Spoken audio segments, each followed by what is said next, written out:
नमस्कार सभी को। आज हम कक्षा 10वीं में मंगलेश डबराल द्वारा रचित कविता संगतकार के बारे में कुछ मुख्य बिंदुओं पर प्रकाश डालेंगे। मंगलेश डबराल जी का जन्म 1948 में उत्तराखंड में हुआ। उन्होंने 4 कविता संग्रह लिखे। पहाड़ पर लालटेन, घर का रास्ता, हम जो देखते हैं और आवाज़ भी एक जगह है। मंगलेश जी की जो कविताएं हैं उनका भारतीय भाषाओं के अतिरिक्त अंग्रेज़ी, रूसी, जर्मनी, स्पानी, पोल्स्की और बल्गारी भाषाओं में भी अनुवाद हुआ है। मंगलेश डबराल जी पूंजीवादी जो सभ्यता थी, संस्कृति थी, उसके ऊपर उन्होंने हमेशा कटाक्ष किया है।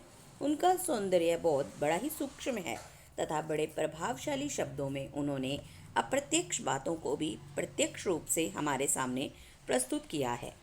उनके द्वारा रचित कविता संगतकार, इसका सार हम देखते हैं।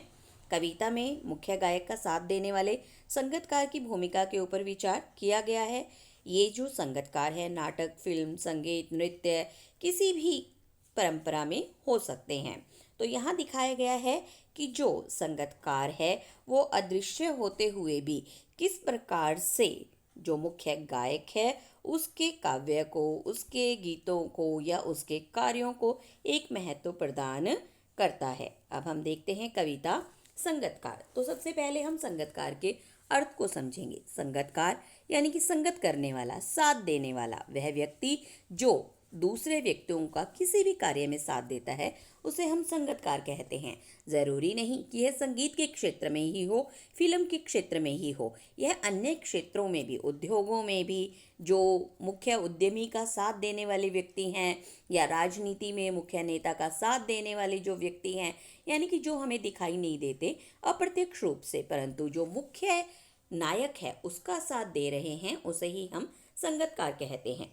मुख्य गायक के चट्टान जैसे भारी स्वर का साथ देती वह आवाज़ सुंदर, कमज़ोर, कांपती हुई थी। वह मुख्य गायक का छोटा भाई है या उसका शिष्य। यहाँ पर संगतकार के बारे में बताया गया है कि मुख्य गायक की जो आवाज़ है वो चट्टान जैसी, अर्थात वह थोड़े ऊंचे स्वर में है, परंतु उसके साथ एक कमज़ोर कांपती हुई आवाज़ भी है। वह मुख्य गायक का छोटा भाई, उसका शिष्य भी हो सकता है या पैदल चलकर सीखने आने वाला दूर का कोई रिश्तेदार भी हो सकता है। तो उसके बारे में बताया गया है। यहाँ पर एक संदेह अलंकार का प्रयोग किया गया है क्योंकि अब यहाँ संदेह है कि वह छोटा भाई है, शिष्य है या कोई रिश्तेदार है।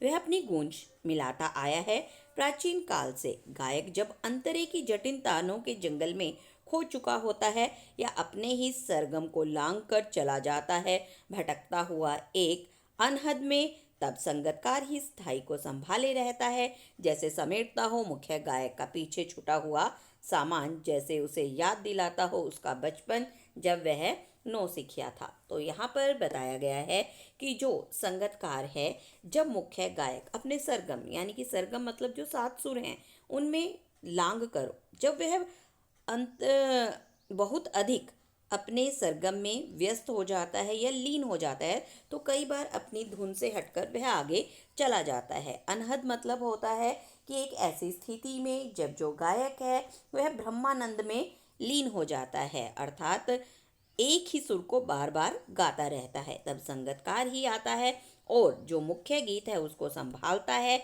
जैसे वह संगतकार का पीछे छूटा हुआ जो सामान है या पीछे छूटे हुए जो सुर हैं, गीत हैं, उन्हें संभाल रहा हो। तो जटिल तानों के जंगल में यहाँ पर रूपक अलंकार का प्रयोग हुआ है और जैसे समेटता हो मुख्य गायक का पीछे छूटा हुआ सामान, यहाँ पर उत्प्रेक्षा अलंकार का प्रयोग हुआ है। जब वह नौसिखिया था, तो इसमें बताया गया है कि जब मुख्य गायक भी नौसिखिया था, अर्थात नया नया उसने गीत को सीखा था, तो उस समय वह भी कुछ भूल जाता था। इसी प्रकार से वह अब बहुत अधिक सीख जाने के बाद भी जब कुछ भूल जाता है तो संगतकार उसका साथ देता है। तार सप्तक में जब बैठने लगता है उसका गला प्रेरणा साथ छोड़ती हुई उत्साह अस्त होता हुआ, आवाज़ से राख जैसा कुछ गिरता हुआ, तभी मुख्य गायक को ढांढस बंधाता कहीं से चला आता है संगीतकार का स्वर, कभी कभी वह यूं ही दे देता है उसका साथ, यह बताने के लिए वह अकेला नहीं है और यह कि फिर से गाया जा सकता है। यहाँ बताया गया है कि तार सप्तक जब सातों सुरों में मुख्य गायक कई बार उलझ जाता है, बहुत अधिक उत्साह में आ जाता है, तो उसे लगता है मानो वह आगे नहीं गा पाएगा, वह अस्त होने लगता है, अर्थात उसकी आवाज़ धीमे होने लगती है, राख जैसा, अर्थात उसकी आवाज़ में कुछ खराश सी उत्पन्न होने लगती है। तभी मुख्य गायक का हौसला बढ़ाने के लिए संगीतकार उसका साथ देता है, उसको यह एहसास करवाने के लिए कि वह अकेला नहीं है और जो गीत की पंक्ति वह भूल गया है उसको दोबारा से गाया जा सकता है।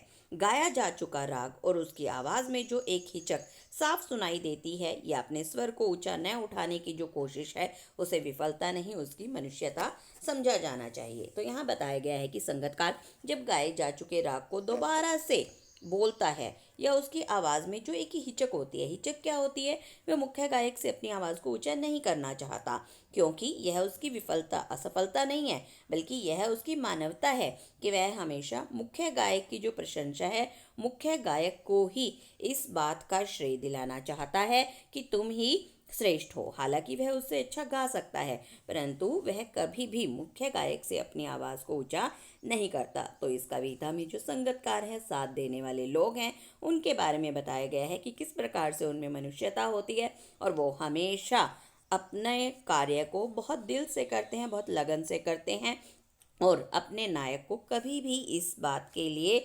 परेशान नहीं होने देते या उनके लिए कोई रुकावट पैदा नहीं करते कि कहीं भी उनका जो अहम है या कहीं भी उनकी जो प्रशंसा है वह कम हो सके। धन्यवाद।